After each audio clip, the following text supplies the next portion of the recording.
முருகப்பெருமான் தன் தந்தையான ஈசனுக்கு உபதேசம் செய்த இடம் இந்த சுவாமி மலை.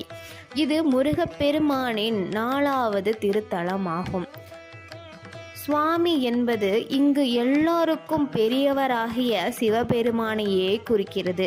இருப்பினும் மகனுக்கு சீடனாக இருந்து ஈஸ்வரன் உபதேசம் பெற்றதால் குருவாகிய முருகனுக்கு மலையில் மேல்பகுதியிலும் சிவனுக்கு கீழ்ப்பகுதியிலும் சன்னதிகள் அமைந்துள்ளது.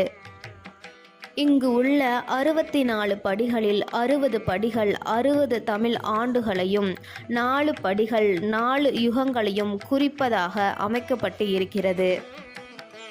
கோவிலின் நுழைவு வாசலில் சிவனின் இடது தோளில் குழந்தையாக வடிவேலன் அமர்ந்து தன் அப்பனான சிவனுக்கு உபதேசம் செய்யும் காட்சிகள் சுதை சிற்பமாக உள்ளது. பாம்பு